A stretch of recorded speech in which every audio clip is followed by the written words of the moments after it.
Hello class, my name is Braeden Anderson and my artifact is the Bible.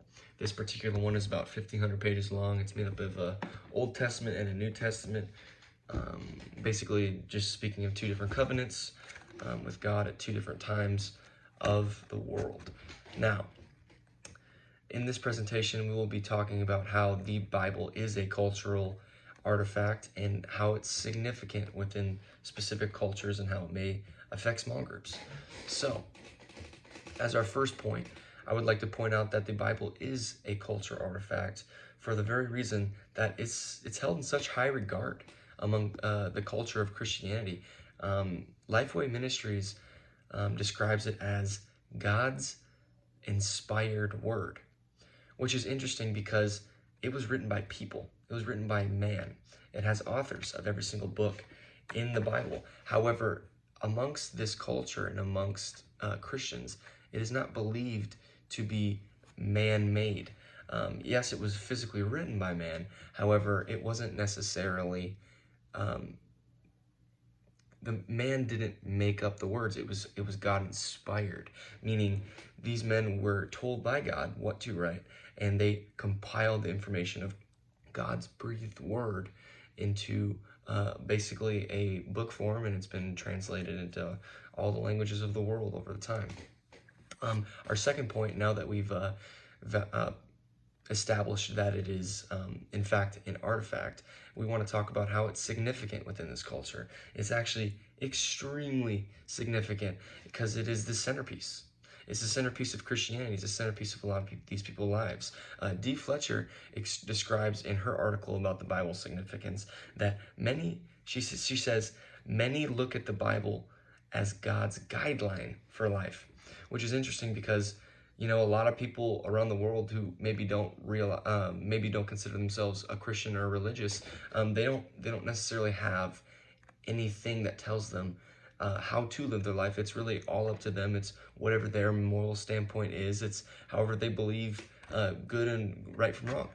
However, this book gives people that without their input. So people, they look at this artifact, you might call it, and they read it, and that's what gives them life. That's what gives them direction. That's what gives them a moral compass.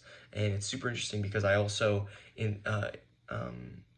interviewed my friend Jordan, who is a Christian, and he is immersed in this culture, and he told me in his interview, it is the foundation for our beliefs and values. It's the place where we go to find answers.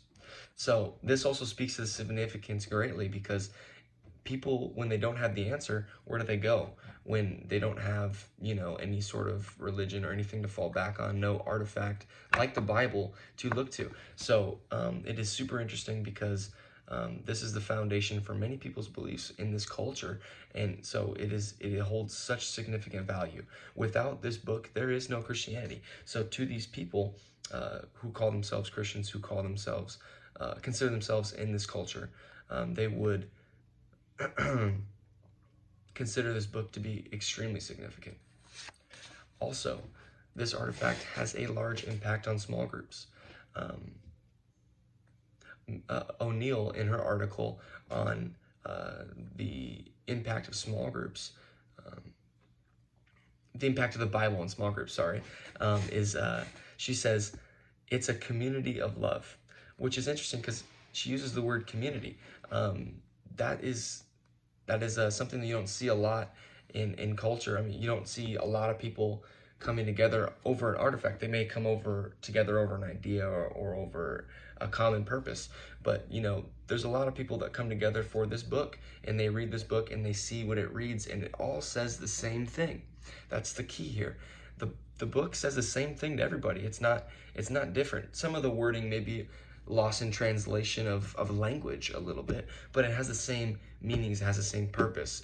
It speaks the same to everybody. However, everybody has a different perspective. They come from a different place of life. They come from a different diverse country. They come from a different place on the planet with different experiences. So as they grow up and they read this Bible, they see the same thing, yet they get a different interpretation, or they get a different value from it.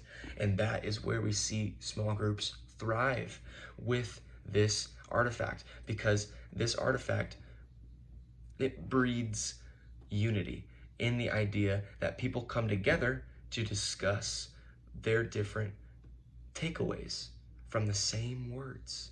And that is why it's so beautiful, and that's why it's so awesome to experience this artifact and what it does in the small group, because everybody comes from a different perspective. However, they're all reading the same thing, and we can get different things from the same ideas. And that is just, how the Bible supports small groups, and I guess for a lack of better terms, relates to small groups, and in some ways diversity, because they come from different perspectives. That's a very diverse culture coming into one culture that is kind of coming into a unifying district under this artifact. So in conclusion, the Bible is held in high regard by all Christians. It is kept to be the centerpiece of a lot of people's lives, and it is for sure an artifact for this culture. It is also extremely significant. We know what it says. It tells people how to live. It gives sort of a blueprint, right, for how you live your life. It's the blueprints. So a lot of people consider they wouldn't know what to do without it. We get different perspectives from people like Jordan, who say that's the foundation for what they believe. When they don't have answers, they go to this book to find answers. That is very important as well. And then we see it supports small groups and diversity by creating a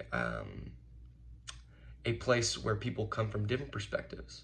However, they read the same words, and they come together and they say different things. However, they're reading the same words and coming from different places. So it really supports this idea and reflects on this idea of small groups as well. Thank you for your time, guys. Bye.